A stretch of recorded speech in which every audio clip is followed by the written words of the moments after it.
सभी सबका आज की गीता सत्र में स्वागत है।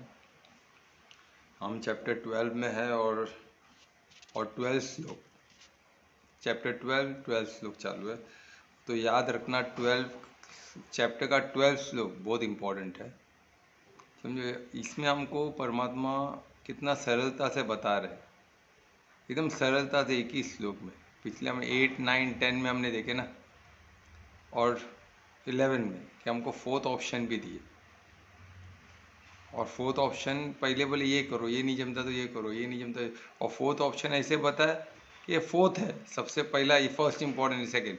पर अभी चैप्टर 12 में पूरा अलग ही चीज़ कुछ कर,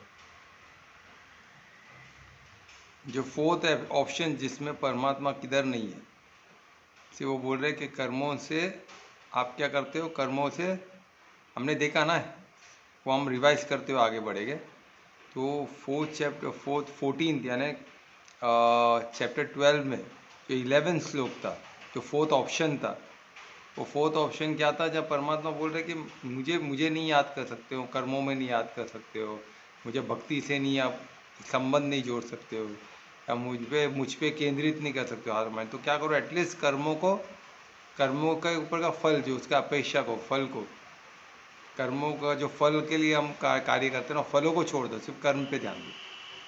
फलों की आसक्ति मत रखो कि ये मुझे मिले, ये चाहिए, वो जो मत रखो, सिर्फ इतना काम। क्या इतने करने से हम परमात्मा को प्राप्त कर सकते हैं क्या? ये बहुत बड़ा क्वेश्चन मार्क था। अपन 4th था तो हम खुश हो रहे थे कि 4th देखो, 4th ऑप्शन भी हमको मिला। इतना महत्वपूर्ण वो था ना 4th ऑप्शन, जो सिर्फ हमको इंडियन कल्चर में ही देखा जाता है। तो अब इसमें 12th में ऐसा कुछ बताते हैं, मतलब जिससे एक बहुत बड़ा सीक्रेट योग का हमको मालूम पड़ेगा, बहुत बड़ा अद्भुत सीक्रेट मालूम पड़ेगा। जो बोलते हैं ना, हम जो हुआ पड़ा है, जो चीज़ ऑलरेडी है, वो हम चीज़ को ढूंढ रहे हैं। यानी समझो किसी को अगर प्यास लगी हो और पानी में ही वो है, और पानी को ढूंढ रहा है, प्यास लगी है, ढूंढ रहा है पानी को, पानी में ही वो एग्जिस्ट करता है, तो ऐसे को हम क्या बोलेंगे? पर प्यास से पानी को ढूंढ भाग रहे हो, पर वो पानी में ही है, तो उसको रियलाइजेशन नहीं है कि मैं पानी में ही हूँ, मैं प्यासा हो ही नहीं सकता हूँ ना। ये रियलाइजेशन बहुत इंपॉर्टेंट है। ये 12th में हमको कहाँ ना कहाँ ये चीज़ मिलेगा। तो हम परमात्मा से प्रार्थना करते हैं कि ऐसी अद्भुत चीज़ जो हम उसको समझ सके ना, उस तक पहुँच सके, और उसको जीवन में हम उसको खुद भी इसको धारण करें और उनको भी धारणा उसको बनाने का कारण बने, है ना। तो दोनों हाथों को नमस्कार मुद्रा में रहे हृदय के पास, और पूर्ण परिशुद्ध प्रेम से, पूर्ण समर्पण से परमात्मा को याद करें। इस ज्ञान के लिए उनको धन्यवाद। इस ज्ञान को समझने के लिए जो बुद्धि हमें दी है, इसके लिए धन्यवाद। और जीवन विज्ञान के लिए जो हमको जीने की सीख देता है, इस ज्ञान जो हमको जीवन विज्ञान है, उसके लिए धन्यवाद। प्रार्थना करें कि आगे भी ये श्लोक और आगे के भी सब श्लोक हम समझ सकें, उसको जीवन में उतार सकें, और स्व परिवर्तन से विश्व परिवर्तन कर सकें। फिर से एक बार परमात्मा को धन्यवाद देते हुए हाथों को दर्शन करें। हाथों की ऊर्जा को आँखों में और चेहरे में लगाएं। ओम श्री गणेशाय। तो वही हम चैप्टर 12 में है, और 12 का श्लोक आज हमको करना है। तो हम 11 करते हुए आगे बढ़ेंगे। 11 में हमने क्या देखा, एक 4th ऑप्शन देखा। 4th ऑप्शन क्या था, जो अपने आप में अद्भुत है ना। 4th ऑप्शन बोल के फर्स्ट क्या था कि मन और बुद्धि को स्थिर करो परमात्मा, जो 8वां श्लोक था। इसके बाद वो नहीं होता है, बहुत मन बुद्धि, कितनों को बुद्धि बोलते हैं, हम तो बुद्धि, कोई लोग एक दूसरे को बुद्धिहीन बोलते हैं, पर बुद्धि सबके पास है। बुद्धि बिगड़ कैसे पॉसिबल, बुद्धि हर एक को परमात्मा ने दी है ना। तो अगर बुद्धि को हमको लगता है कि डिफिकल्ट है तो छोड़ो, वो नहीं कर सकते तो छोड़ो। फिर क्या करना है, फिर क्या बोले, भक्ति में रम जाओ।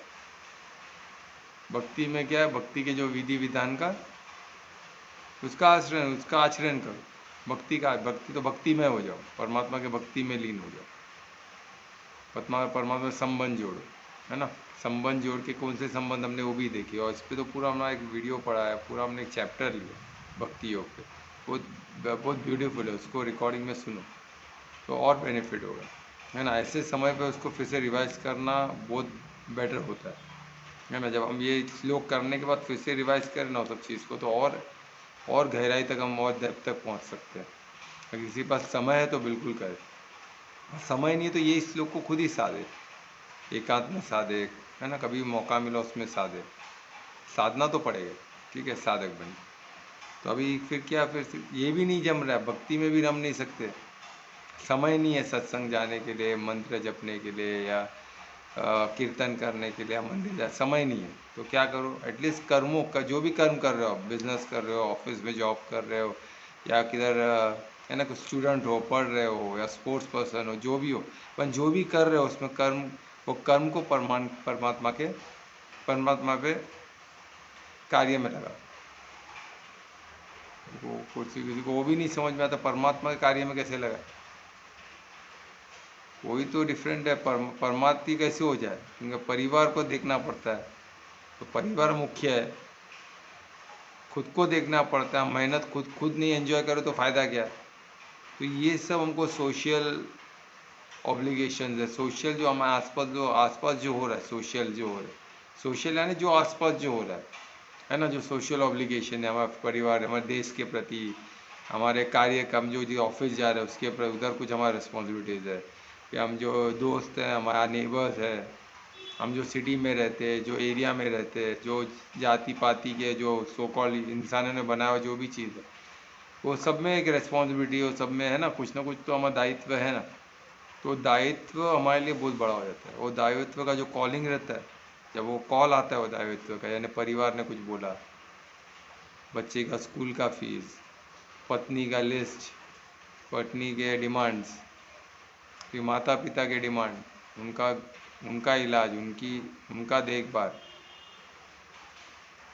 जब ऑफिस फ्रेंड्स लोग के साथ रहना, सोशल ऑब्लिगेशंस, फिर टैक्स इंडिया के लिए, कंट्री के लिए, फिर में अपने जो भी रिलीजन को, जो इंसानों ने बनाया, जो रिलीजन को बिलीव करते हैं आप, जिस पे मानते हैं, वो रिलीजन का कुछ थॉट कुछ रहेगा, उसका कॉल। ऐसे सबके कॉल के पीछे क्या होता है, हमारा माइंड डाइवर्ट हो जाता है। और वो कॉल भौतिक कॉल है ना, आपके कान को सुनाई देता है वो कॉल, कि भाई ये करना है, क्या कर रहे हो, ये करो वो करो, एक कॉल हमको कंटिन्यूस चल रहा है। जो भौतिक दुनिया कॉल है हमको स्पष्ट सुनाई देता है, स्पष्ट दिखता है, स्पष्ट फील होता है। पर परमात्मा का जो स्पिरिचुअल कॉल रहता है वो इंट्यूशन जैसा रहता है, एक बार बजता है, और वो एकदम, वो जब आप आत्मिक स्थिति तभी सुनाई देगा, तो सुनाई नहीं देगा। ये सब स्पष्ट आपको, तो ये कान, वो इसकी ये जो भौतिक कान से वो नहीं सुनाई देने आता, उसके लिए आपको आत्मिक स्थिति में आएगा तो आपको क्लियरली सुनाई देगा वो कॉल, नहीं तो नहीं सुनाई देने आता कॉल, क्योंकि वो अलग उसकी भाषा है, नॉर्मल हमारी भाषा नहीं है। वो परमात्मा भाव के वाइब्रेशन के दुनिया के राजा है ना, तो वाइब्रेशनल लैंग्वेज है वो, वाइब्रेशन के थ्रू, भाव के थ्रू हमको समझ में आता है, फीलिंग्स के थ्रू समझ में आता है। तो ये सब हमको नहीं समझ, तो इसलिए उसमें क्या, हमको आत्मिक स्थिति में आनी होगी। तो आत्मिक स्थिति में आने के लिए क्या करना पड़ेगा, फिर प्रोसेस है दुनिया भर का, है ना। उसके लिए क्या सबसे इम्पोर्टेंट, क्या, अभ्यास करना पड़ेगा। तो क्या अभ्यास से सिर्फ हो जाएगा क्या, सिर्फ रूटीन प्रैक्टिस, तो वो अभी हमको देखना है क्या, कैसे पॉसिबल है। अभ्यास का महत्व बहुत है, पर अभ्यास का मतलब क्या होता है, प्रैक्टिस। प्रैक्टिस का मतलब ये नहीं होता कि आप एक एक्टिविटी में ऐसे ही कर रहे हो एक्टिविटी। अभ्यास सिर्फ फिजिकल लेवल की बात नहीं हो रही है, अभ्यास हर लेवल पे, हर कोश पे करना है, तो ये साधना बनेगा ना, यानी साधना पड़ेगा। वही हमने कल भी डिस्कस किया। सिर्फ आप मटेरियल मैकेनिकली कुछ चीज़ कर रहे हो, मैकेनिकल प्रैक्टिस, यानी गाड़ी चला रहे हो, वो मान इग्नाइट किया, गाड़ी की व्हील घुमाया, पहुंच गए उधर, ये मैकेनिकल। एक चीज़ आपको गाड़ी चलाना, वो सी में वही करते रहो, तो उसमें आप परमानेंट तो ही ना बन जाओगे, भले आप गाड़ी बहुत अच्छी तरह चलाओगे, क्योंकि आपने प्रैक्टिस की ना, मैकेनिकली वो चीज़ प्रैक्टिस की, फिजिकली वो चीज़, तो आप एक्सपर्ट बन गए कार, आप शायद फार्मूला 1 भी जीत जाओ। क्या परमार्थी बन जाओगे क्या, नहीं बन पाओगे, क्योंकि मैकेनिकल वो एक चीज़ हो गई ना, एक ही चीज़ आपने सीख के उसमें परफेक्शन हासिल की। उसमें आपने सिद्धि हासिल किया, परफेक्शन में सिद्धम यानी सिद्धि हासिल की उसमें, यानी उसमें परफेक्शन हासिल किया। पर वो परफेक्शन किस काम का? हमको ह्यूमन जीवन जो मिला है तो हमारा सिर्फ ह्यूमन बॉडी नहीं, सिर्फ बॉडी ह्यूमन नहीं, हम उसके साथ हमको जो फैकल्टीज मिले, जो क्रिएटिव फैकल्टी मिले, वो सब फैकल्टी का क्या, जो विवेक मिला उसका क्या, वो सब किसका कुछ रीज़न है ना।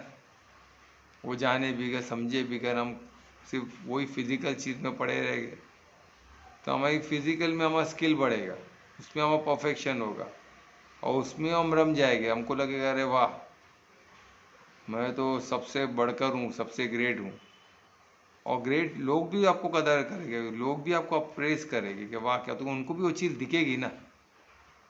पर जिधर मेन प्रोग्रेस करना है उधर कोई प्रोग्रेस नहीं। हमको मटेरियल प्रोग्रेस में के लिए नहीं बनाया गया, मटेरियल में आप प्रोग्रेस करो, पर वो प्रोग्रेस के लिए हमको नहीं भेजा गया, मटेरियल प्रोग्रेस के लिए नहीं भेजा, हमको स्पिरिचुअल प्रोग्रेस के लिए भेजा गया, अध्यात्म की उन्नति के लिए भेजा गया, हमारे कॉन्शियस की अपग्रेडिंग, कॉन्शियसनेस में हम कितना प्रोग्रेस किए उसके लिए हमको भेजा गया। क्योंकि परमात्मा के क्रिएशन में धर्म और कॉन्शियसनेस का बहुत महत्व है। धर्म क्यों इंपॉर्टेंट है? क्योंकि सृष्टि को मेंटेन किया जाए। और कॉन्शियसनेस का क्यों इंपॉर्टेंट है? चित्त का क्यों इंपॉर्टेंट? कि पूरा ब्रह्मांड यानी जो जीव आत्मा है वो पूरी उसकी रहेंगे। मेरे को लगता है उसका पूरा स्थिति हमें एडवांस में पूरा डिटेल में हम इसको साधने के मालूम पड़ेगा, ऐसे नहीं मालूम पड़ेगा। कॉन्शियसनेस में भी लेवल्स होते हैं, बिल्कुल होते हैं, तो उसके लेवल पे भी हमको आगे बढ़ना पड़ेगा ना। सिर्फ मटेरियल की दुनिया में सब सिर्फ सत्यम शिवम सुंदरम को जानते रहो, उसको भी समझने पूरी ज़िंदगी खप जाएगी तो भी नहीं समझ में आने आता, क्योंकि सब योग माया से सब अदृश्य है, जो हमको समझ में नहीं आएगा। तो ये फैकल्टीज, ये पांच, ये बोलते ना परसेप्शन को लेके हम परसीव नहीं कर सकते सब कुछ, क्योंकि ये 3 डायमेंशन की चीज़ है। हमारा जो भी इंद्रियां है, जो भी हमारा sense of organs of perception है, उसका एक लिमिटेशन है। वो सिर्फ एक पर्टिकुलर जो हमारी इंद्रियां हैं, जो देखने की सुनने की, उसकी एक क्षमता है ना, वो ये लेवल से ये लेवल तक ही देख सकती है, समझ सकती है, सुन सकती है, या फिर है ना महसूस कर सकती है। उसके बियॉन्ड, उससे कम और उसके ऊपर की चीज़ों को नहीं समझ सकती है। और जो सृष्टि है, जो निर्माण है, ये मल्टी डायमेंशनल है, और हम 3 डायमेंशन तक की ही दुनिया को समझ रहे हो, ये मल्टी डायमेंशन। और इसका विस्तार कहाँ तक है? उतना विस्तार, हमारा विस्तार भी एक लिमिट है ना, विस्तार का भी। उससे बियॉन्ड के विस्तार को हम कैसे समझ सकते हैं? नहीं समझ सकते। तो हमको ये चीज़ समझना है कि इसका हमारा लिमिटेशंस बहुत है। उस दायरे में रह के हमको परमार्थ को समझना, परमार्थी होना है। तो उसके लिए हमको क्या करना पड़ेगा? वो अगर हम समझ गए ना, तो हमको ये सब समझ में आ जाएगा। हमको दायरे में रह के करना है। हमको ये समझना चाहिए, परमार्थ को हम पूरी तरह समझ नहीं सकते। हमको गीता का इसका हमको प्रमाण मान के चलना पड़ेगा। इसमें जो लिखा है उसको मान के चलना पड़ेगा। और इसमें क्या लिखा है हमने भी देखा है ना। 11वां में हमको जो 4th ऑप्शन दी है, उसमें इतना सिंपल कर दिया परमात्मा ने। इसमें परमात्मा मुझे जानो बोल ही नहीं रहे कि मुझे समझ जाओ। वो ऐसा किधर भी श्लोक 8 से लेके 11 तक किधर भी परमात्मा ने मुझे पूरी तरह समझ जाओ नहीं बोले। वो क्या बोले? मुझ पे ध्यान करो, प्रैक्टिस करो। किस बात की? मन और चित्त को उन पे लगाना, उन पे लगाना है परमात्मा पे, एक सुपर पावर पे, जो सबको सबके रचयिता है। हम परमात्मा को कैसे हमको जानना है? सर्वशक्तिमान है ना, सर्वज्ञाता है, वो सर्वत्र है, सर्वव्यापी। ये चीज़ को समझ के हमको उनको समझना है, उतना ही, वही हमारे। हम बोले कि हर चीज़ को कैसे ज्ञाता है, उसमें डिटेल में घुसने जाएंगे तो कंफ्यूज हो जाएंगे, औरों को भी कंफ्यूज करते रहे। ठीक है, पूरी चीज़ स्पष्ट आपको नहीं समझ में आएगी। क्यों? योग माया से सब अदृश्य है, हमारे इंद्रियों की लिमिटेशन है। इसे हमको समझना है, फिर हमको सब क्लियर हो जाएगा। ठीक है, तो ये चैप्टर 12 का श्लोक 11 हमने समझा कि 4th ऑप्शन जो था, जो 4th ऑप्शन बोल के दिए, अब इसके बेस पे हम आगे बढ़ते हैं। और हमारा डिविएशन माइंड क्यों नहीं टिक पाता है? क्योंकि हमारा ऑब्लिगेशन, हमको जो भौतिक चीज़ की जो पुकार रहती है वो बहुत स्ट्रांग रहती है। जैसे सोशल हो गया, क्या है ना, सोशल, फैमिली, रिलीजियस कॉलिंग, जो रिलीजन हमने बना के रखे हैं। अभी देखो पूरा वर्ल्ड ही रिलीजन पे डिवाइड हुआ। आज ये बहुत बड़ा इश्यू हो गया है। आज रिलीजन की वजह से कितने प्रॉब्लम्स चल रहे हैं, पर इधर किधर भी रिलीजन का बात है ही नहीं गीता में। सिंपल गीता समझ जाओ तो कितना बड़ा प्रॉब्लम सॉल्व हो सकता है। सिर्फ धर्म इम्पोर्टेंट है। अभी धर्म को ही रिलीजन बना दी। सोचो कितने अधर्मी लोग कितने स्मार्ट है ना, खुद का घात करने में, औरों का घात करने में। वो तो वैसे जैसे कम पट्टी बोलते हैं ना, कमर कस ली है उन्होंने कि सबको, हम खुद भी बर्बाद हो गए, दूसरों को भी बर्बाद करें। धर्म को ही रिलीजन बना दिया। अरे धर्म है द राइट डिसीजन। तुम क्या कर रहे हो उस समय, वो हर बार वो बहुत बोलते बहुत डायनामिक है, वो चेंज होते रहता है। हर व्यक्ति के हिसाब से चेंज होता है, हर इवेंट में चेंज होता है, हर जगह पर स्थल में चेंज होता है, हर जगह कंटिन्यूसली चेंज होता है, एक नहीं रहता। ऐसा कोई आपको कोड ऑफ कंडक्ट नहीं धर्म बोल सकते। और तो फिर रिलीजन को कैसा धर्म बोलते? रिलीजन तो कोड ऑफ कंडक्ट है ना, ये कोड यही करना पड़ेगा, तो वो धर्म नहीं हो सकता। तो धर्म डायनामिक है, जैसा व्यक्ति चेंज धर्म चेंज। आपकी माँ सामने तो आपका धर्म अलग है, पुत्र धर्म आ गया। आप प्रोफेशन में आप काम कर रहे हो, आप डॉक्टर हो तो आपका डॉक्टर का धर्म आ गया। आप कोर्ट में हो, आप लॉयर हो तो आपका लॉ का धर्म, लॉयर का धर्म आ गया। अगर आप टीचर हो तो टीचर का धर्म आ गया। आप स्टूडेंट हो तो स्टूडेंट का धर्म है। आप नेताओं को नेता का धर्म, राजनीति का धर्म। ऐसे अलग अलग बहुत डायनामिक है। सिर्फ व्यक्ति चेंज हो जाने से पूरा चेंज हो गया। स्थिति बदलने से चेंज हो गया, फिर आपको युक्ति भी रचनी पड़े। तो धर्म उसका भी आपको अलाउ करता है, पर वो किसके लिए? मंगल के लिए। अगर सबका मंगल सोचो, ऐसा किधर रिलीजन में लिखा है क्या कि वो तो कमांडमेंट्स ये करना ही पड़ेगा, नहीं किए तो आप खत्म। हुक्का पानी बंद, खाना दाना पानी बंद, और ज़्यादा के तो पत्थर से मार दो, सजा दो, ये सजा दो, वो ख़त्म कर दो, पहाड़ से धक्का दे दो, कुछ भी करके ख़त्म हो। यानी क्या चल रहा है? डर पैदा करना। तो डर इधर किधर भी है क्या? इधर किधर कोई डर नहीं है। ये तो उल्टा फ्री होने की बात करें। डर को हटाओ, फ्री हो, अनासक्त हो, हर आसक्ति को दूर करो। तो डर तो वो दूर की बात है, हर आसक्ति को भी छोड़ने बोलो। कोई भी आसक्ति, बॉडी की भी आसक्ति, सब चीज़ को छोड़ो। खुद को, स्व को पहचानो और उसके हिसाब से कार्य करो। इतना सरल, सोचो इतना ब्यूटीफुल हमारा हमारा ये एंशियंट कल्चर जो हमको गीता मिला है, इतना सार है हर चीज़ का। इसको समझ गए तो पूरी ज़िंदगी में कितनी इजी हो जाएगी। इसी के लिए तो इसको बैन किया गया था कि ये पढ़ ले तो ख़त्म हो गया। अभी सब दुनिया में लोग पढ़ रहे, पूरे रशिया में सब लोग गीता पढ़ रहे, सब लोग इंडिया की तरफ देख रहे। आज इंडिया का हमने देखा ना, पॉलिटिकली भी देखा कि आज क्या हो रहा है। यूएस जैसी बड़ी कंट्री जो सुपर पावर है, आज इंडिया को, उनको सब कंफ्यूज हो रहे कि इंडिया का इतना नाम, क्योंकि इंडिया बोलते हैं। इंडिया का जो एंशियंट कल्चर है, जो वाइब्रेशन पे जो इंडिया काम करती है, वो वाइब्रेशन अद्भुत है। ये आपको लगेगा कि इंडिया इधर, पर इंडिया अखंड ब्रह्मांड का एक महत्वपूर्ण ये है। पूरे ब्रह्मांड को चलाने की, बोलते हैं ना, केंद्र बिंदु है। भारत कोई छोटा ये नहीं है। भारत एक कोई भूमि का टुकड़ा नहीं है। भारत एक ऐसा मोड़ है, ऐसा एक चक्र है, ऐसा दिव्य चक्र है जो पूरे ब्रह्मांड को ऊर्जा प्रदान करता है। भले छोटा ही सही, पर वो महत्वपूर्ण कड़ी है ना। हर कड़ी इंपॉर्टेंट है। एक कड़ी भी हटा दो, उसमें से भारत को हटा दो, तो सब खत्म हो जाएगा। तो ये कड़ी भी इम्पोर्टेंट है। और ये कड़ी को ऊर्जा जो बोलते हैं ना, छोटी सी कड़ी है, पर भारत पर ये अर्थ के लिए तो सब कुछ है। ब्रह्मांड के लिए एक छोटी कड़ी हो सकती है, पर अर्थ के लिए तो सब कुछ है। इसी अर्थ में बैठ के आप भारत को चैलेंज करोगे, उस वाइब्रेशन को चैलेंज कर, दिव्य चीज को चैलेंज कर, दिव्य शक्ति को चैलेंज करोगे, तो कहाँ से होगा? खुद का एक खात्मा करना है। ये धीरे धीरे लोगों को पता चलेगा, है ना। ये केंद्र बिंदु है ना। तो केंद्र बिंदु कितना महत्वपूर्ण था हम देखें ना। तो केंद्र बिंदु जहाँ से सब कुछ केंद्रित, हर चीज केंद्रित है वहां से, तो उससे रिश्ता जोड़ने में अक्लमंदी है। तो हम तो माँ के ही है भाई। उस केंद्र बिंदु में ही हमारा हम है, तो हमारा महत्व कितना है। हम वो छोड़ के यहाँ वहाँ भागते रहेंगे, यहाँ वहाँ देखते रहेंगे तो कैसा चलेगा। तो ये हमको समझना, तो इस चीज़ को बेस रखते हुए हम आगे बढ़ेंगे। तो श्लोक 12 कौन पढ़ने वाला है? सर एक क्वेश्चन है। हाँ बोलिए ना।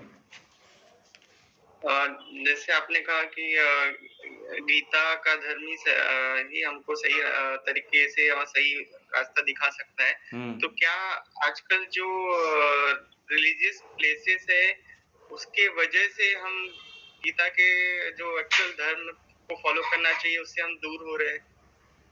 क्योंकि अगर वो सही होते तो हम भी सही होते। तो कहीं ना कहीं कोई तो नहीं सही फॉलो कर रहा है, इसलिए हम आज मतलब ये बातें कर रहे हैं कि सबको ये पर्टिकुलर चीज ही फॉलो करना चाहिए जिससे सब सही मार्ग पे चल सके। यानी आप होली प्लेसेस का बात कर रहे हो कि धर्म स्थल हाँ की बात कर रहे हो? हाँ हाँ। देखो, धर्म पे चलना है तो धर्म स्थल की इम्पोर्टेंस है ना। धर्म स्थल यानी क्या होता है, जैसे धर्म को हम समझ सकते हैं, ऐसा स्थल जहाँ जाने से हमको आसानी हो धर्म को समझने में। अगर धर्म स्थल को हम रिलीजियस प्लेस बोलते या रिलीजियस प्रैक्टिस हो रहा है, रिलीजन का प्रैक्टिस हो रहा है, तो वो गलत है, वो कोई मतलब नहीं है। वो कोई एक पर्टिकुलर रिलीजियस एक समुदाय के लिए वो फ़ायदा दिखता है क्योंकि उसमें मटेरियल गेन होता है ना। कुछ अगर संगठन एक हो जाओ तो उधर पैसा जमना चालू हो जाता है, एक शक्ति बन जाती है, यूनिटी की शक्ति बन जाती है। और डेमोक्रेटिक जो जो हम डेमोक्रेसी का जो ये देखते हैं हम सेटअप, उसमें तो हर वोट काउंट करता है।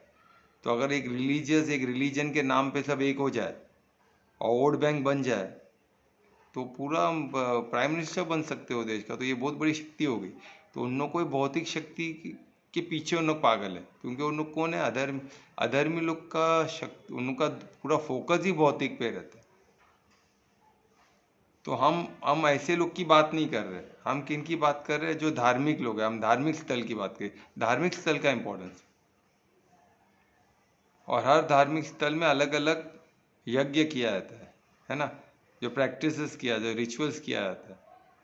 पर वो रिचुअल्स अभी क्या हो गया, हम जो धर्म स्थल तो है, पर धर्म स्थल पे क्या किया जाए वो किसको मालूम नहीं है। जिनको मालूम है वो लोग छुपे हुए, वो सामने नहीं। अभी धीरे धीरे लोग सामने आ रहे, धीरे धीरे लोग खुल के बात कर रहे। पहले लोग चुपके थे, तुमने सबको मार दिया गया था। अभी लोग धीरे धीरे, अभी गीता को अभी तो ओपन किया है कि गीता में आप पीएचडी कर सकते हो, आप एमए कर सकते हो, आप पढ़ सकते हो। तो गीता को बैन था, हम पढ़ा नहीं सकते थे। रिली ऐसा बोलते ना, उसमें कोई ऐसा स्कूल का चालू करके, ऑफिशियल स्कूल चालू कर लाइसेंस लेके हम नहीं चला सकते थे। बाकी सबका है, पर इसमें अलाउड नहीं था। गीता को अलाउड नहीं था, रामायण को अलाउड नहीं था, सब चीज़ को बैन था। आप घर में पढ़ो, आप 2 जन को ये पढ़ के आप कुछ सर्टिफिकेशन कोर्स नहीं चालू कर सकते हो, या ये पढ़ के आप कोई बोलते ना कोई ऑफिशियल इसको रेगग्निशन नहीं था। उसके लिए जो रेगग्निशन तो कोई क्यों करेगा, ये पढ़ के भी कुछ मिलने नहीं वाला है, जॉब नहीं मिल सकता, आपकी रोजगार नहीं चल सकता, तो कौन पढ़ेगा। तो इसलिए बाजू में रहेगा। तो जो लोग सब चीज़ कुछ सन्यास लोग ही पढ़ते थे, तो उनको कुछ चाहिए नहीं, और फिर उनको ही धरती का बोझ, अनाज का दुश्मन बोलने लगे लोग। जो साधु संत लोग हैं अनाज का दुश्मन है, ऐसे ऐसे नैरेटिव चले, तो उन लोग जाएंगे किधर। कितने जगह तो मार दिए साधु संतों को पकड़ पकड़, तो उन लोग छुप के बैठे ना। और जो घूम रहे हो सब ढोंगी लोग हैं। तो उन लोग धर्म स्थल को भी क्या कर दिया, उधर भी मनी मिंटिंग का कार्य चालू कर दिया। तो अभी धर्म स्थल का इंपॉर्टेंस क्यों है, तो मास स्केल में हमको लोग, तो संगठन की शक्ति कब होती है, जब ज़्यादा से ज़्यादा लोग उससे जुड़े। और ज़्यादा से ज़्यादा लोग को जुड़ने के लिए हमें क्या करना पड़ता है, कि ऐसा कोई धर्म स्थल चाहिए जहाँ लोग आने से, एक पर्टिकुलर एक रूटीन फॉलो करने से वो तुरंत धर्म को समझ सके। तो ये धर्म स्थल का महत्व इसलिए ज़्यादा है। जैसे अभी ये था, कुंभ का मेला था। अभी कुंभ के मेले में आप भी गए, मैं भी गया, है ना। मैं तो 3 बार जाके आया। तो कुंभ के मेले में उधर क्या महत्व क्या था, उसका प्रभाव क्यों ज़्यादा था। बिकॉज जब कुंभ के मेले हम जाए थे, उसको हम रिचुअल बोल के देखे तो कुछ नहीं है, पर जो भी आ रहे थे वो प्रभावित हो रहे थे। भले उन्होंने रिचुअल उधर जाना है, बस कुछ फ़ायदा होगा, वो सोच के आते। मास इतने करोड़ लोग एक साथ आना, और इतने लोग प्रभावित होना बहुत बड़ी बात है। वो हम ऐसा सिखा के कर सकते हैं क्या? गीता समझने को तुमने इसमें बता दिए ना, ज्ञान से बढ़कर क्या। अभी श्लोक 12 में आप देखोगे कि पहले देखे ना, अगर आप मन बुद्धि को केंद्रित नहीं कर सकते हो तो क्या करो, तो भक्ति करो। भक्ति यानी धर्म स्थल में जाओ, कीर्तन करो, ये करो, और उसका फायदा है ना। ये मासेस के लिए बोला गया, हर कोई कर सकता है ज्ञान। उधर जो उधर कोई बैठ के पढ़ा रहा, तो ये हर जगह नहीं। अभी समझो पूरे इंडिया इतना बड़ा है, अभी हर जो छोटे छोटे गांव में लोग हैं, वो हर एक जगह में वो ज्ञानी जाके कैसे समझाएगा गीता। तो ये गीता हर एक को नहीं आ रहा, तो उन लोग क्या एक धर्म स्थल में आ जाए, उधर गीता समझ के खुद समझ के जाए, फिर अपने जगह पे समझाए। धर्म स्थल उसको बोला जाए, धर्म के लोग वहाँ इकट्ठे होते हैं, वहाँ ज्ञान का कुंभ होता है, और वहाँ से फिर जो ज्ञान का कुंभ, जो ज्ञान हमको मिला, फिर उसको लेके हम सब में बांटेंगे। अमृत जो मिला, अमृत को लेके हम बांटेंगे। इसलिए इसका महत्व है। अगर उधर ज्ञान नहीं मिल रहा है, अगर हमको अंडरस्टैंडिंग सिर्फ रिचुअल बोल के कर रहे तो कोई महत्व नहीं। तो कमलेश जी कुछ क्लियर हुआ? हाँ सर, वो क्लियर हुआ, लेकिन अभी क्वेश्चन ऐसा भी हो गया है कि हर किसी को मतलब एक जैसे एक क्या बोलते हैं, एक सोच मिल गया, जैसे गीता हो गया, तो हर किसी ने अपना अपना एक सोच बना के उनको लगता है कि हम इसको पढ़ेंगे या इसको सबके अंदर बांटेंगे, तो यही एक जरिया होना चाहिए। तो अभी भी उस चीज पे भी लोग बढ़ गए हैं, देखा जाए तो। हाँ, क्या होता है ना, तुमके देखे जैसा पांचों उंगली सरी की नहीं है ना, हर इंसान का सोचने का ढंग, समझने का ढंग अलग है।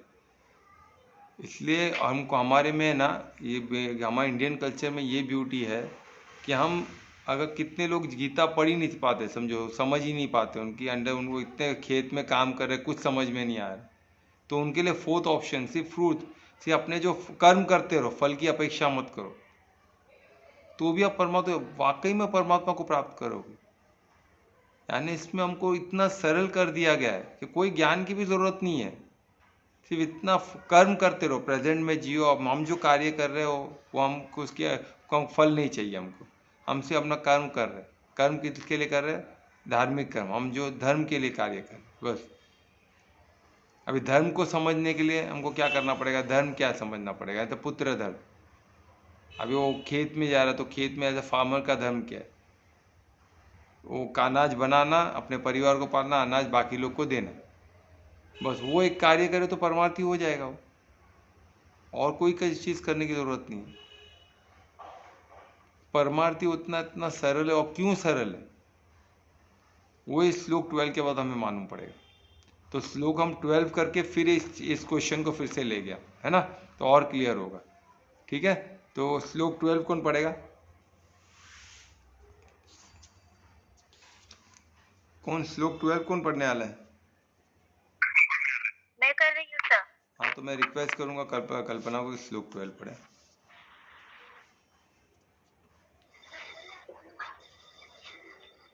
हरे कृष्णा। हरे कृष्ण। श्रेयो हि ज्ञानमभ्यासा जज्ञानाध्यानयानं विशेषयते ध्यायानात्मकर्मफल त्यागा गाच्छन्तिरन्तरम्। बहुत अच्छे, धन्यवाद कल्पना।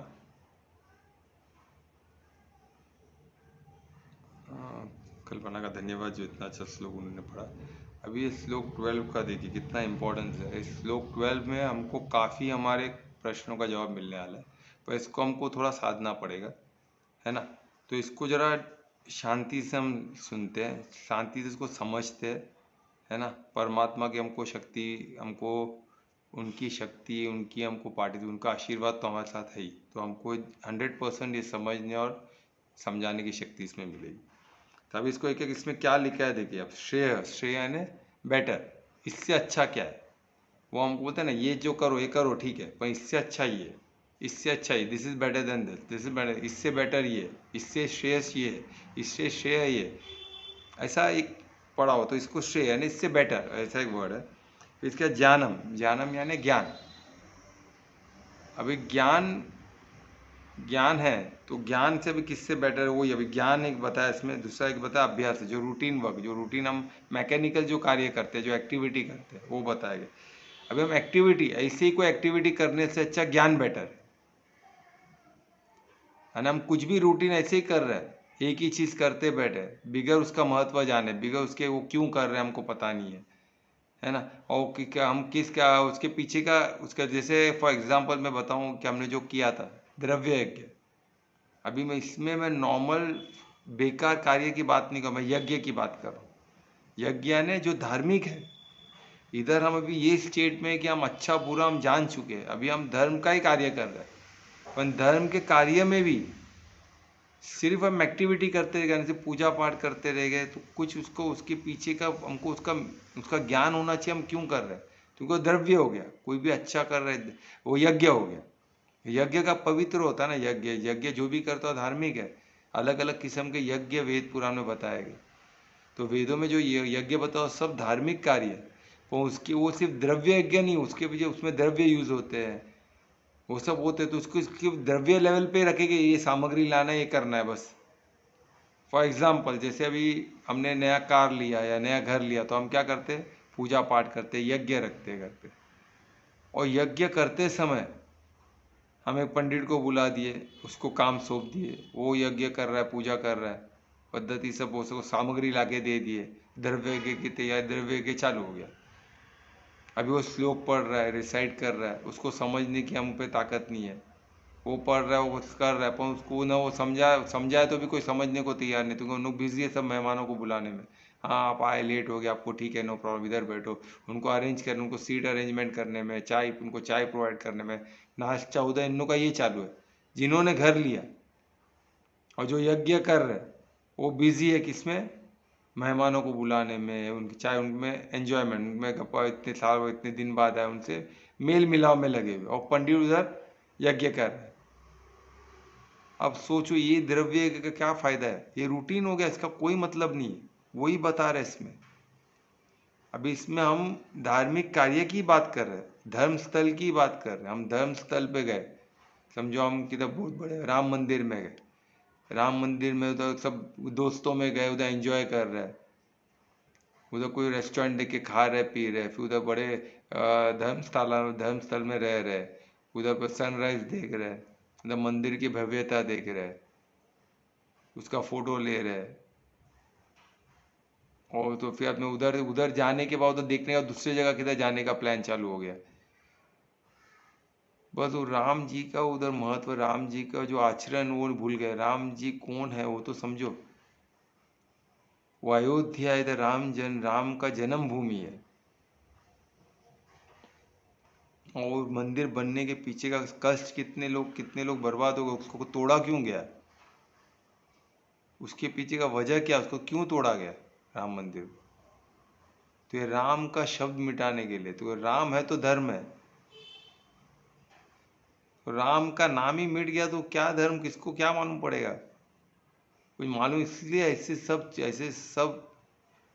चिन्ह जहाँ धर्म का वर्चस्व दिखता है, ऐसा चिन्ह जहाँ भारत का वर्चस्व दिखता है, वो सबको मिटा दो।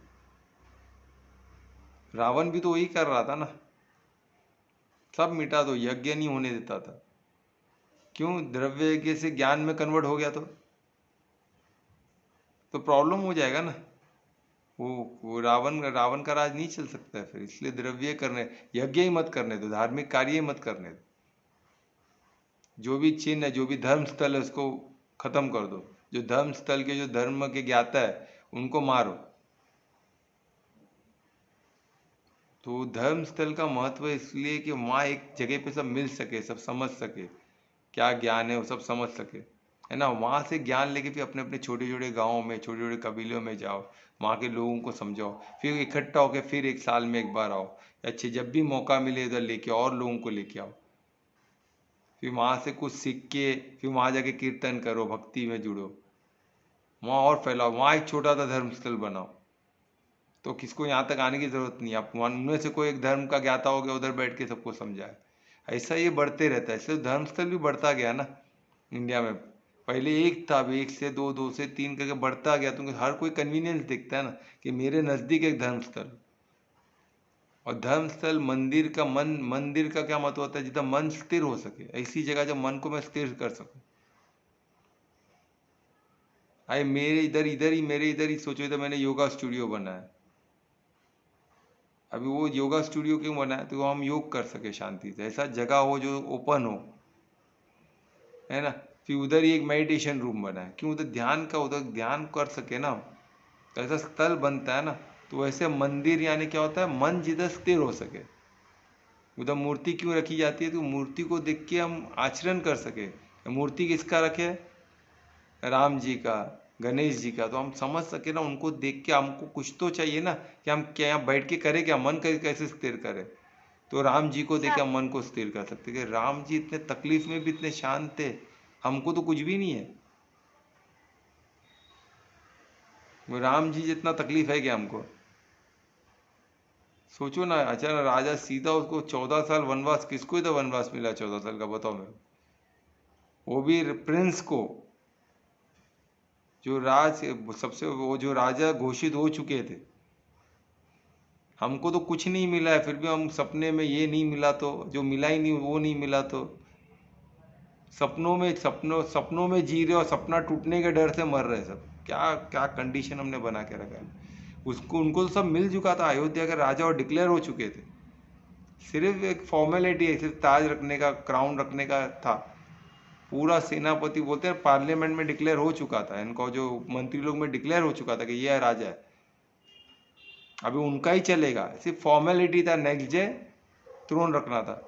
इसलिए तो लक्ष्मण बोलता है ना राम को, आप बोलो मैं गिरफ्तार कर देता हूँ कई माता को और राजा को, दोनों को गिरफ्तार के अंदर रख देता हूँ।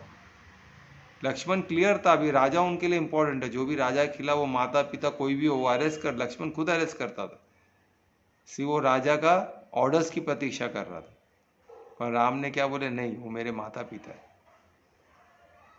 सोचो, तुरंत वनवास जाने के लिए रेडी, कौन करेगा वो भी 14 साल। वो भी वनवास का मतलब होता है वन में ही वास करना, ऐसा नहीं कि ये सिटी से जाके आप दूसरे सिटी में रहे, ये गांव से जाके आप दूसरे गांव में रहे, ऐसे नहीं। वनवास यानी सिर्फ वन में आप भटकोगे, कोई गांव कोई शहर कोई किधर जा नहीं सकते हो, आपको प्रोहिबिटेड है।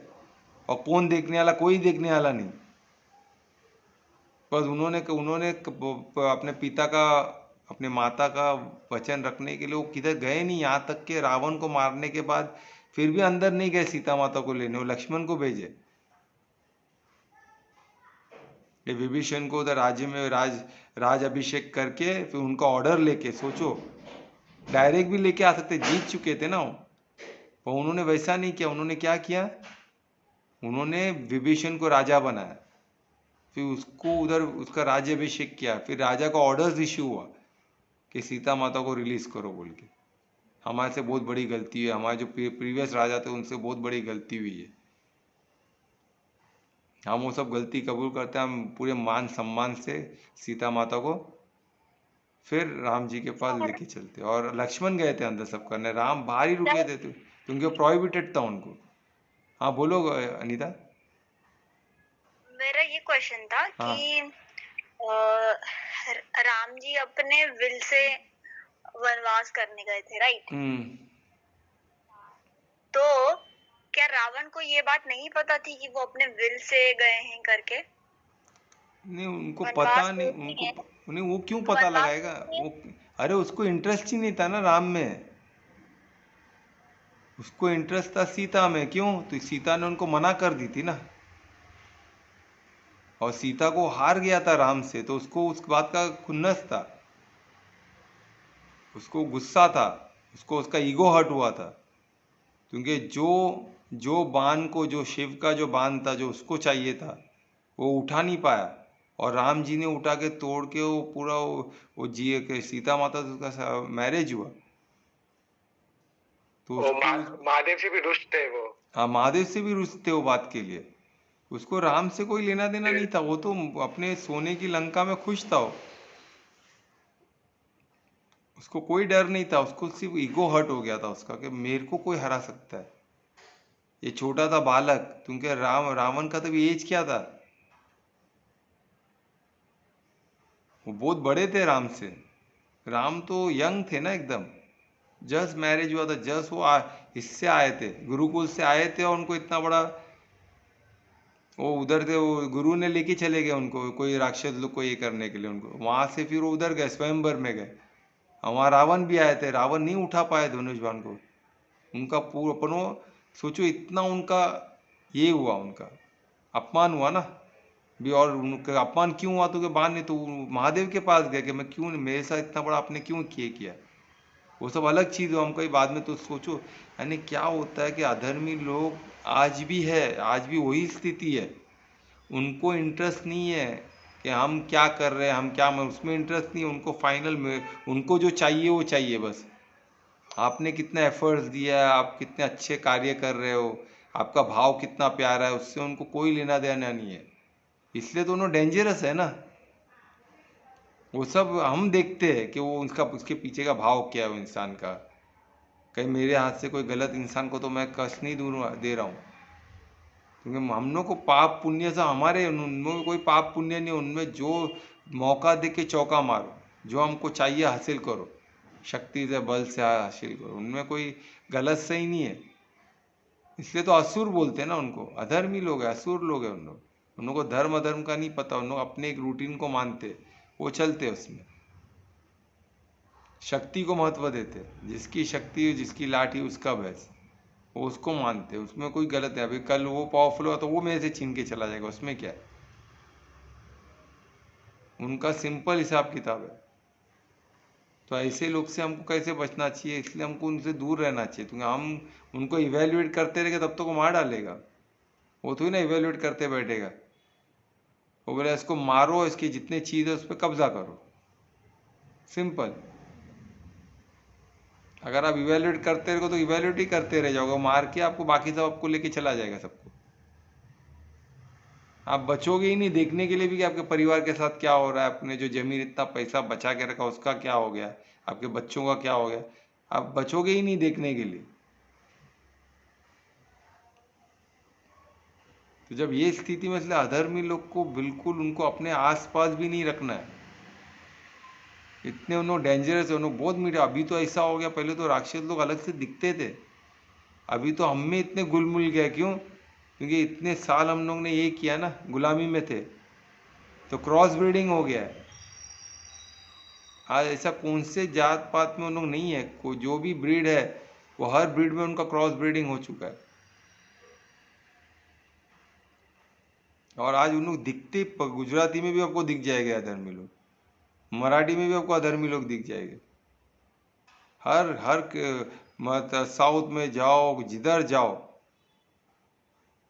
अब भंगी लोग में देखो उसमें भी मिल जाएंगे, अब आदिवासी लोग में उसमें भी मिल जाएंगे, अब बंजारन में देखो उसमें भी मिल जाए। तो हर जगह घुसे, हर जगह उन्होंने कब्जा किया है, जो लेवल पे वो लेवल पे कब्जा किया। जो आसपास जो दिखता है अपने लेवल पे, मैं जिधर कब्जा कर सकूँ कब्जा करूँ अपने लेवल पे, ऊपर के लेवल पे नहीं कर सकता उधर नहीं जाऊँ।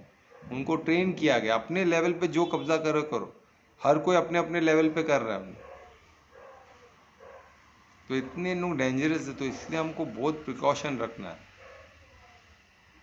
कब्जा यही और कुछ नहीं, उनको जो हासिल करना है कब्जा करना है। हम लोग का ऐसा, हम धर्म में ऐसे नहीं हम सोचते हैं ना, हम मर्यादा पुरुषोत्तम है, हम मर्यादा में रहते, पर ये मर्यादा हमको किधर धार्मिक लोगों के साथ देखना है। इसलिए ये श्लोक 12 में सब धर्म की बात हो रही है, सब धार्मिक लोग है, उधर की बात हो रही है।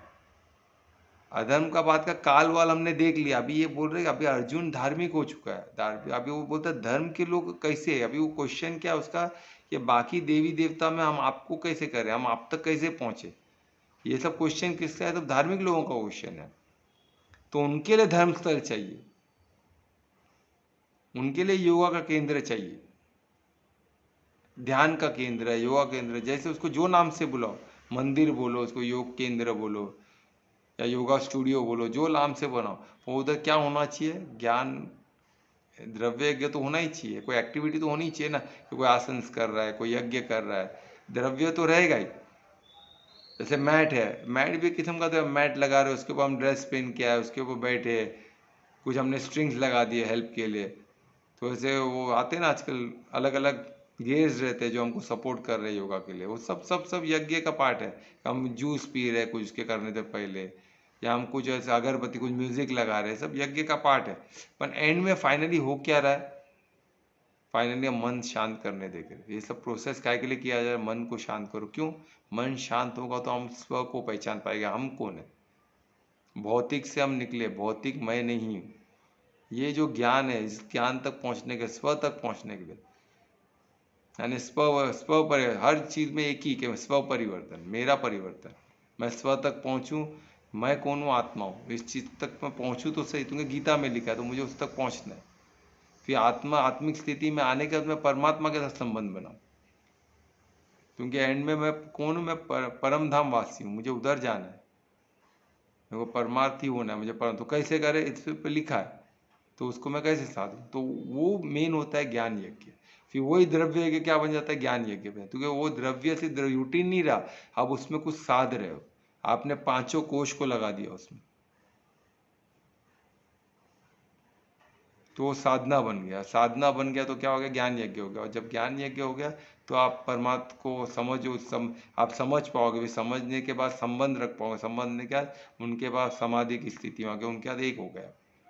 जब एक हो गए तो आपको सीधा बुला ले किधर, परम धाम।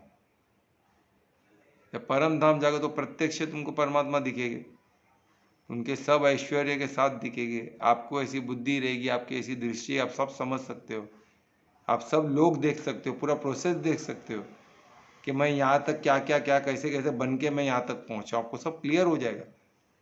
अभी हमको कन्फ्यूजन है, क्योंकि हम योग माया से अदृश्य, वहाँ कोई योग माया नहीं है।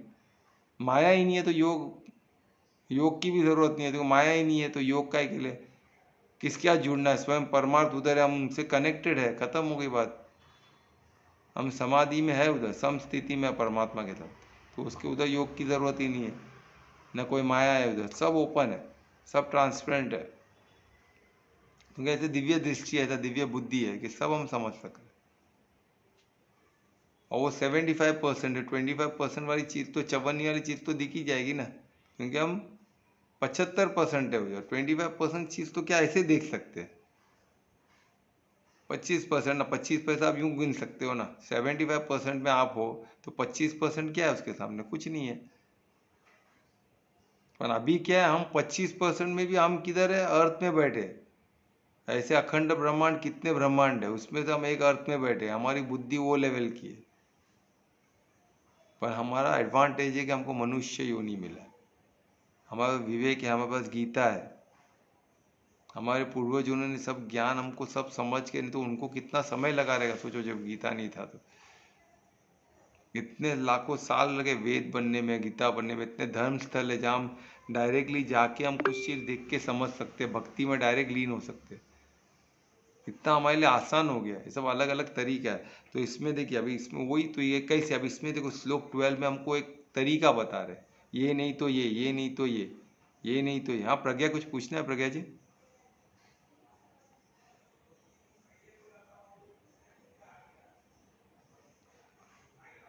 अच्छा, गलती से तब क्या रहेगा। तो इसमें एक एक के बाद ये नहीं तो ये नहीं तो ये। तो अब बोल रहे कि सिर्फ मैकेनिकल, सिर्फ रूटीन, सिर्फ द्रव्य यज्ञ में पढ़ के जो आपको ज्ञान यज्ञ में दे, सिर्फ रूटीन प्रैक्टिस से अच्छा आप उसको ज्ञान में कन्वर्ट करो, उसको समझ के करो, वो ज़्यादा बेटर है। ऐसे बता रहे इसमें। फिर उसमें क्या बता रहे, अभी जो समझ के सिर्फ करो, सिर्फ ज्ञान समझ के हो जाएगा क्या? सिर्फ समझ गया आपने समझ गया कि राम ऐसे, मुझे उनका आचरण करना, मेरे को उनके बारे में जानना है। आपने राम को जान लिया, कृष्ण को जान लिया, अभी क्या इसमें आपका भला हो जाएगा। आपको अंडरस्टैंड, उसके बाद क्या करना पड़ेगा, उसके बाद ध्यान करना, अष्टांग योग, यम नियम आसन प्राणायाम ध्यान समाधि सम स्थिति तक जाना पड़ेगा। धारणा प्रत्याहार, यम नियम आसन प्राणायाम प्रत्याहार धारणा ध्यान समाधि, अष्टांग योग पे पूरा प्रोसेस। और वही ध्यान तक, वो सिर्फ ध्यान बोले तो ध्यान को मत पकड़ो, अष्टांग योग पूरा अष्टांग योग है। ध्यान के बाद ध्यान यानी द्वैत है, जैसे मैं जिस पे ध्यान कर रहा हूँ, मैं ध्यान कर रहा हूँ, मैं किस पे ध्यान कर रहा हूँ, दो ही चीज़ बचा, बाकी कोई एग्जिस्ट नहीं करता। वो स्थिति को ध्यान बोलते हैं। ये द्वैत है। अद्वैत जिधर समाधि, जिधर अद्वैत मैं और मैं जिसको साध रहा हूँ, एक हो गए, वो सम स्थिति होगी, वो समाधि की स्थिति हो गई। समाधि यानी शरीर छोड़ देना नहीं है। वो समाधि में भी अलग अलग टाइप है, उसमें सबसे बोलते हैं ना बड़ी समाधि एक समाधि है जो, पर हम वो समाधि तक नहीं जाएगा, बाद में डिस्कस। अभी फिलहाल हम क्या करें, समस्थिति की बात करें। समाधि इसमें अष्टांग योग क्या, जब समस्थिति में आते हैं तभी हम योग के लिए लायक होते हैं। ये गीता होने के बाद मैं अष्टांग योग लूंगा, अष्टांग योग पे हम डिस्कस करेंगे, तो ये पूरा क्लियर हो जाएगा हमको। तो इसके बाद हमारी बोलते हैं ना हमारी जो अंडरस्टैंडिंग और क्लियर होगी, क्योंकि अष्टांग योग बहुत ज़रूरी है। तो इसमें काफ़ी चीज़ हमको क्लियर हो जाएगी, ठीक है। वो प्रोसेस आपको मालूम पड़ जाएगा, मुझे करना क्या है वो मालूम पड़ जाए। उसके बाद ज्ञान आ गया, अभी करना क्या वो मालूम पड़ गया, तो ईजी है ना, वही इसमें बता रहे कि सिर्फ ज्ञान मिल गया तो क्या, फिर उसके बाद ध्यान करो, ध्यान तक बढ़ो, द्वैत तो कहो कि मैं आत्मा और परमात्मा बस दो, और कोई नहीं है। हमको मालूम पड़ गया, अभी हमको बाकी सब क्या है हमको मालूम, मैं नहीं हूँ, हमको सब उधर ही है, वही बॉडी में है, वही बॉडी में, वही धरती में, वही कर्म कर रहे, सब कर रहे, पर हमारे हमको पता है हम क्या, हम सम स्थिति में, किसके साथ, मैं आत्मा और परमात्मा हम दो है, और ये सब शरीर सब क्या है, ये सब माया है, ये माया शक्ति है, मैं नहीं हूँ। पर मुझे क्या करना, मुझे धर्म के कार्य करना है, मुझे कर्म करना, मैं ये शरीर के थ्रू कर रहा हूँ ना, गाड़ी को अब यूज कर रहे हो यहाँ जाने के लिए, आप गाड़ी नहीं, ये क्लियर है। यानी ये आपको यहाँ वहाँ धरती में ये आपको कार्य करने के लिए धरती का सहारा है। तो आप परमात्मा का कार्य करो ना, तो आप परमात्मा आप हो, और परमात्मा आप कॉन्शियसनेस हो, तो आप जो भी करोगे कॉन्शियसली जो आपको अलाउ करेगा। फिर आप बॉडी मन बुद्धि का तो ही ना सुनते बैठोगे, आप बोलेगा मन तू शांत रह जरा, तो धीरे धीरे मन शुद्ध हो जाएगा, धीरे धीरे बुद्धि में सब अनवांटेड प्रोग्राम निकल जाएगा। सिर्फ प्रोग्राम क्या बचेगा, धार्मिक प्रोग्राम बचेंगे। तो क्या हो गया, पूरा आपका बॉडी भी शुद्ध हो गया, फिर बॉडी कैसे दिव्य हो जाएगा। वही तो कृष्ण दिव्य क्यों थे, इसीलिए तो उन्होंने पूरे बॉडी को दिव्य कर दिया, परमार्थी होने का एक एक चीज़ को क्लीन किया उन्होंने, तो इसलिए दिव्य हो गए ना। इसलिए तो क्या हो, सौम्य रूप, कृष्ण का सौम्य रूप था, देख के हर कोई मोहित हो जाता था, क्यों, क्योंकि दिव्य था। वो सिर्फ बॉडी की खूबसूरती की बात नहीं होती, पांचों किधर बैठे थे, आनंद में कोश में बैठे थे, और परमार्थी थे, उनके थ्रू जो वाइब्रेशन निकल रहा था वो सबको परिशुद्ध प्रेम से सबका मददगार था। जो भी आपका मदद, आपको अच्छे ही लगेगा ना, जो आपको मददगार कर रहे हैं, आपको वाइब्रेशन, उनके वाइब्रेशन से मात्र आपकी स्थिति अच्छी हो जाए तो नहीं अच्छा लगेगा, हर कोई अच्छा लगेगा ना। ऐसे ऐसे इंसान जिसके ओरा में आते हैं आपको एकदम शांत फील हो, तो आपको अच्छा, आपको प्रति वो इंसान के प्रति आप मोहित नहीं होगे, 100% होगे। बॉडी कैसी भी, उससे क्या लेना देना है, शांति जो प्रदान कर सके। तो हर एक काम को फाइनली हमको क्या चाहिए, शांत चाहिए, मन शांत हमको करना है, हर एक को शांति चाहिए, हर एक को परिशुद्ध प्रेम चाहिए, और परिशुद्ध प्रेम के लिए शांति जरूर है, परिशुद्ध प्रेम को समझने के लिए। नहीं तो चाहिए चाहिए चाहिए, कुछ मिलेगा नहीं, तो अशांत मन में कुछ समझ नहीं आ रहा, तो हम किसके पीछे भागेंगे, भौतिक चीज़ों के। क्यों, हमको प्रेम चाहिए, हमको शांतता चाहिए, तो परिशुद्ध तो भौतिक में मिलने वाला है क्या, यहाँ भागते रहोगे तो कभी नहीं मिलेगा, शांत रहने से मिलता है।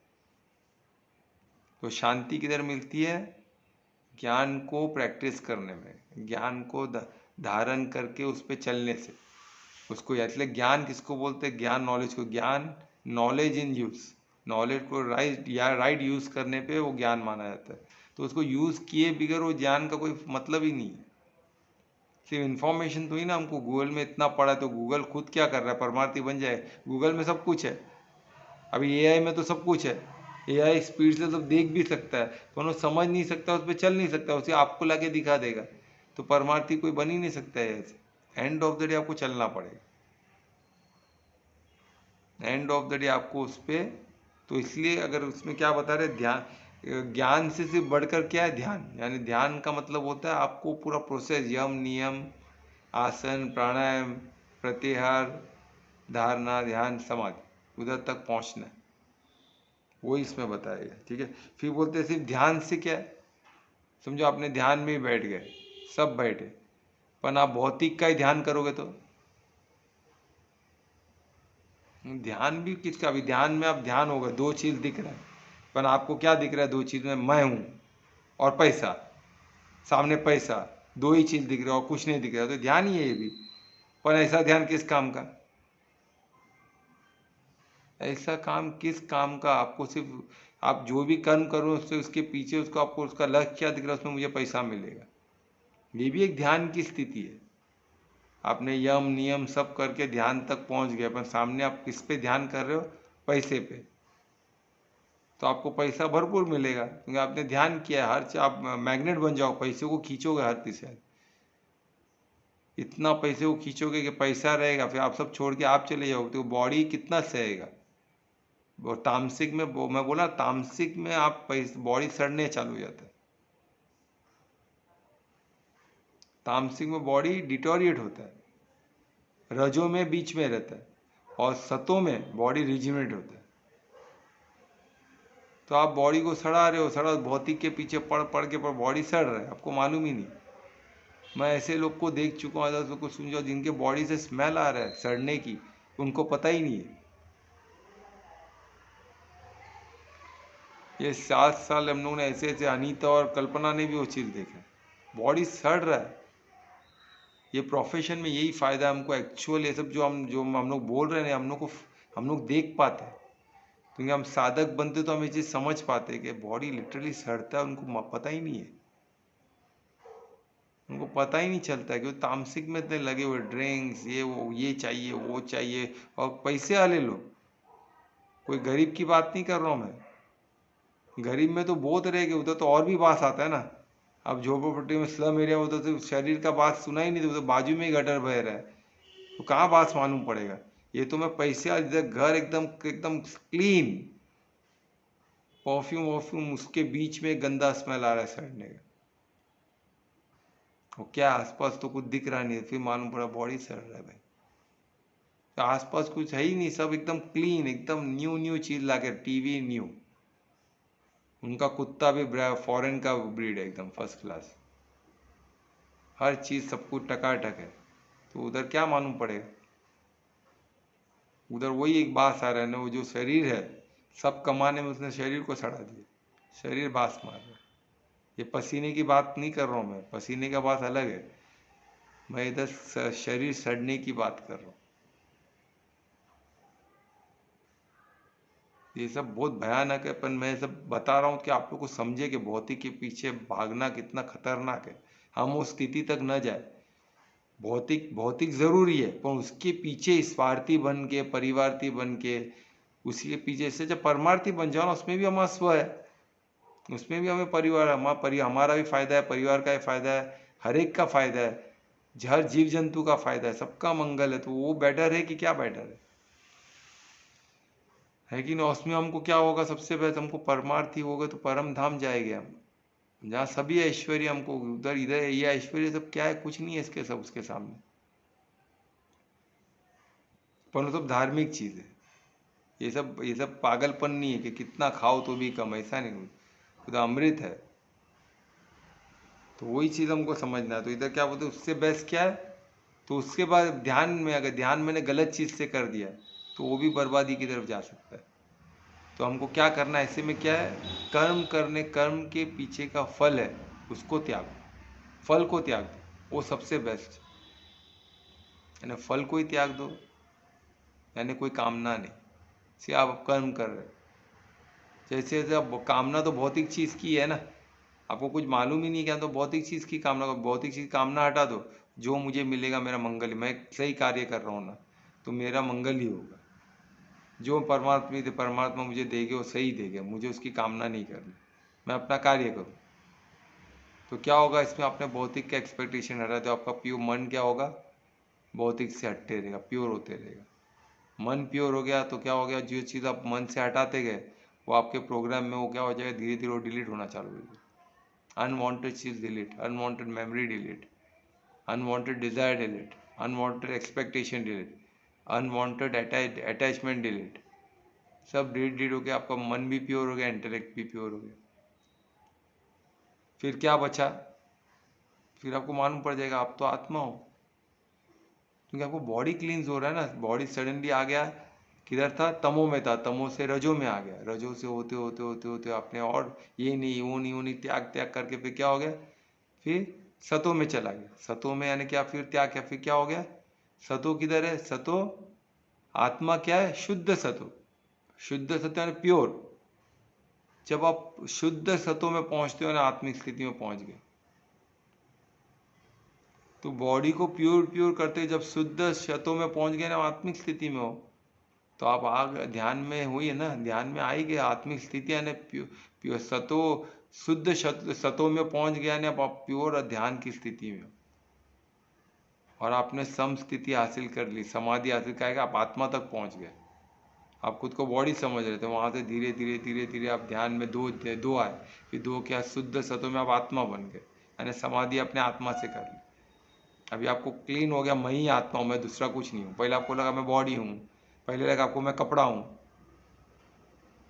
मैं ये व्यापार हूँ, मैं इसका बेटा हूँ, उसका बेटा हूँ, एक एक टाइटल हटते गए, एक एक टाइटल हटते गए, फिर बॉडी पे आ गया, फिर बॉडी भी, मैं बॉडी भी नहीं हूँ भाई, क्या धीरे धीरे बॉडी भी हट गया, तो बचा क्या, मैं कॉन्शियसनेस, मैं आत्मा हूँ।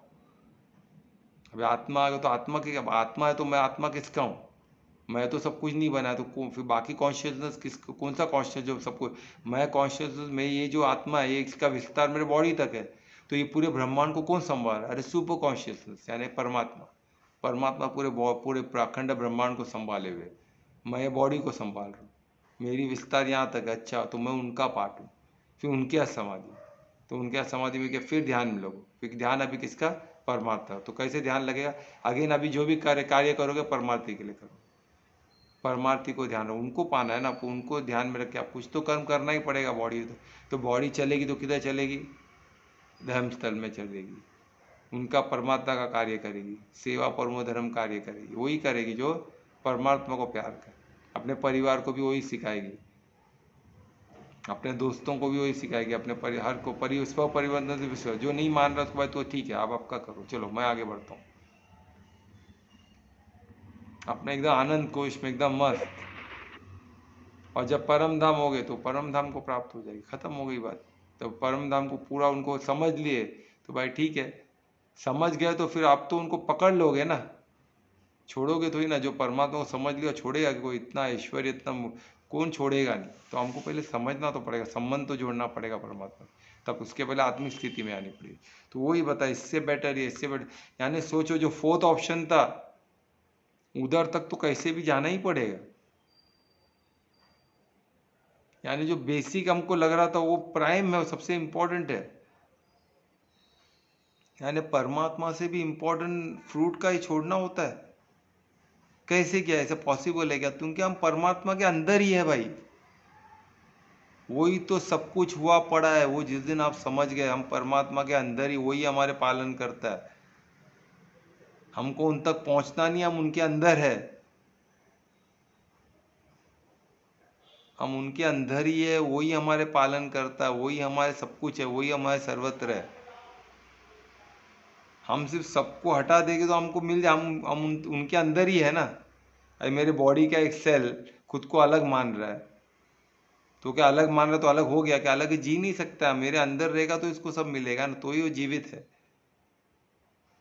तो ये मेरे बॉडी का सिस्टम है, मेरे बॉडी के सिस्टम के अंदर ही उसका जीवन है, पर वो खुद को अलग मान रहा है, तो क्या होने, उसके अलग मानने से क्या होने वाला, कि वो अलग हो सकता है, अलग जी सकता है, नहीं जी सकता है।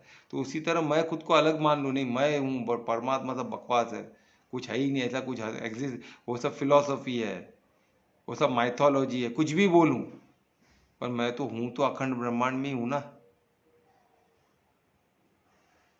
तो मैं अलग अलग अलग किधर जाऊंगा, अर्थ के बाहर, तो अर्थ के बाद यहाँ से वहाँ जाने के मेरे को प्लेन मिले तो जा सकता हूँ, ट्रेन मिले तो जा सकता हूँ, चल के जा सकता हूँ, तो भी मेरी दौड़ किधर तक, अर्थ तक ही है, उसके बाहर तो हम जा नहीं सकते। फिर भी हम इतना बड़ी बड़ी बात करके, मतलब कि अखंड ब्रह्मांड को कब पार करेंगे, कब समझे, कुछ पॉसिबल ही नहीं है सब। तो चुपचाप अपना कर्म करने का, फल को ताक मालूम पड़ जाए, ऑटोमेटिक मान, तो हम उनके अंदर ही है, वही हमारे पालन करता है। हम जिसके इधर काम कर रहे हैं, जो कंपनी में काम कर रहे हैं, उधर का डायरेक्टर को नहीं मिले, उसका मतलब ये तो ही नहीं वो एग्जिस्ट नहीं करता है, वो एग्जिस्ट करता है, वही चला रहा है कंपनी को, हम उनको मिल नहीं सकते क्योंकि हमारी लेवल नीचे की है ना। हम धीरे धीरे प्रमोशन करके डायरेक्टर बन गए तो मिलना होगा, फिर हर हफ्ते मिलेगा भाई, हर बार मिलेगा, उनसे कंटिन्यू बात होगा। आज कंपनी का सीईओ है तो कंटिन्यू डायरेक्टर के टच में रहता है ना, ओनर के, उन्हें कुछ भी चाहिए तो ही ना एक एक प्यून को बोलेगा भाई तू साफ किया कि नहीं, वो डायरेक्ट सीईओ को पकड़ेगा, भाई क्या हो रहा है, मेरे को रिपोर्ट भेजो, क्या आज का रिपोर्ट आया क्यों नहीं। बस सिंपल, उसको कंटिन्यू बात चल रहा है। भौतिक में क्या दादागिरी है, इधर परिशुद्ध प्रेम है, बस मैनेज तो वही कर रहे सब, हम उनके ही अंडर है, उनके टीम में है। तो ये समझना, तो ये हमको इसमें समझ जाएगा, इसमें हमको तरीका दिखा, इतना प्यारा, तुम्हें सब कुछ हुआ पड़ा है। अब सोचो सब कुछ हुआ पड़ा है, अब सोचो, अब साधो, सब कुछ हुआ पड़ा, सब कुछ परफेक्टली चल रहा है, हम सिर्फ भटके हुए, हम इग्नोरेंट है। तो ये तामसिक यानी इग्नोरेंस, हमको पता ही नहीं। तो हमको क्या करना है, ज्ञान को हासिल करके पहले बॉडी, एक एक पद को तो हटाओ, हम इतने पद में बटे हुए, एक एक एक एक एक घट को, एक एक पर धीरे धीरे धीरे, मैं ये नहीं, मैं ये नहीं, मैं ये नहीं, मैं ये नहीं है, तो मैं क्या हूँ, मैं आत्मा हूँ।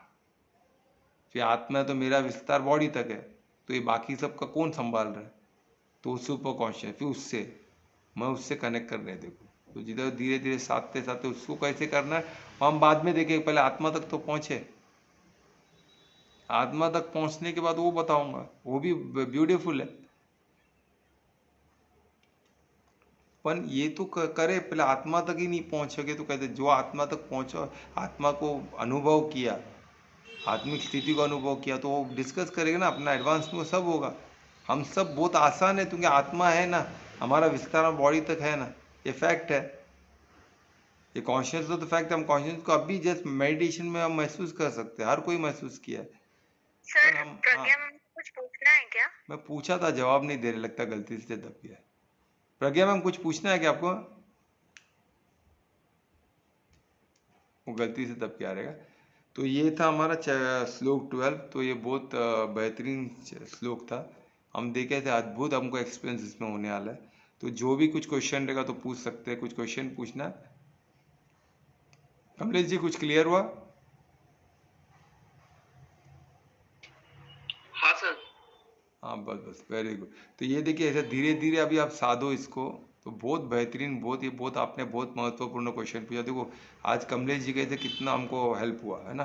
तो उसी तरह राइट क्वेश्चन पूछना है ना, अर्जुन जैसा क्वेश्चन पूछना, और अर्जुन जैसा बनना, ये साधक का सबसे, अर्जुन जैसा बनना, अर्जुन, हमको अर्जुन जैसा बनना है, साधक, बेस्ट साधक है ना। तो वही हम एडवांस में हम साधक बनेंगे अर्जुन जैसे, है ना। राइट क्वेश्चन और राइट आंसर हमको परमात्मा दे ही देगी, क्योंकि कृष्ण हमारे साथी है ना। तो परमार्थ कृष्ण हमारे साथ है, यानी वो एनर्जी फॉर्म में हमारे साथ ही है, वो किधर गए है नहीं, ठीक है। और कृष्ण को समझने में फायदा क्यों है, तो उसके बाद में हम उसके स्वरूप को देख सकते हैं ना, परमात्मा को नहीं। तो कृष्ण को ही देखो, क्या फर्क पड़ता है, कुछ फर्क नहीं पड़ता है। हमको अपन ज्ञान और धर्म ये याद रखना है, ठीक है। तो और कोई क्वेश्चन है क्या किसी का? नहीं है तो कीर्तन कौन करेगा आज? मैं। कोमल कर रही है?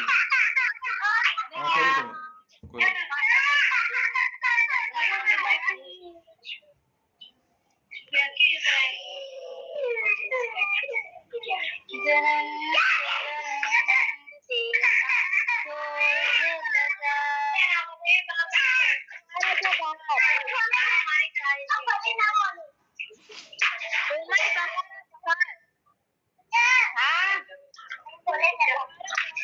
कोमल बहुत डिस्टर्बेंस है तुम्हारा।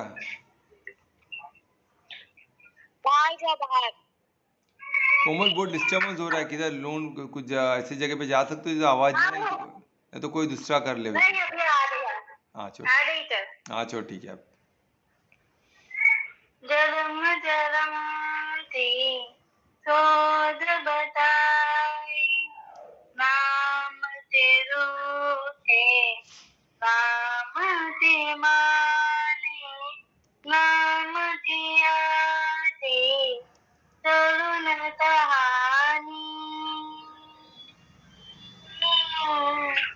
ऐसे चंदन ऐसे पान, राम सिया राम जय जय राम, राम सिया राम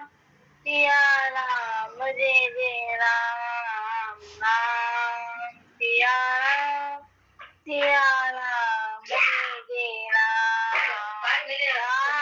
राम सिया राम हरियानंचारि तथा मंचा तनेह सुनज तोई विभीषण संचा राम लखन जन जो तोई पाई जीवन भरना वायन तलना मंदर भवन अमंदर हारी तनेह सुनद सोई विभीषण हारी राम सिया राम जय जय राम राम सिया राम जय जय राम राम सिया राम जय जय राम राम सिया राम जय जय राम राम सिया राम जय जय राम राम सिया राम जय जय राम। जय श्री कृष्ण।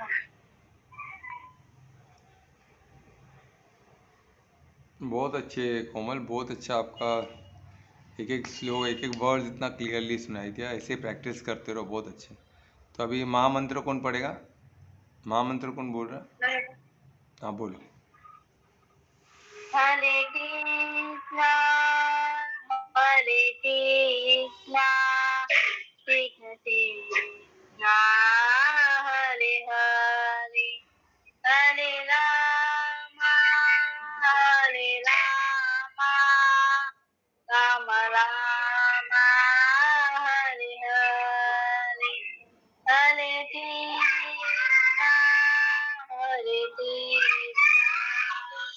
कृष्ण कृष्णा हरे हरे हरे राम राम राम हरे हरे हरे कृष्णा कृष्ण कृष्णा हरे हरे।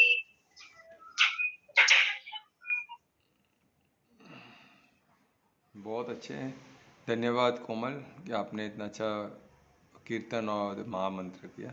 तो इसी मंत्र के साथ, महामंत्र के साथ हम आज का सेशन यहाँ ही समाप्त करते हैं। फिर कल 9 बजे मिलेंगे। तब तक के लिए सबको शुभ रात्रि, सबका मंगल हो।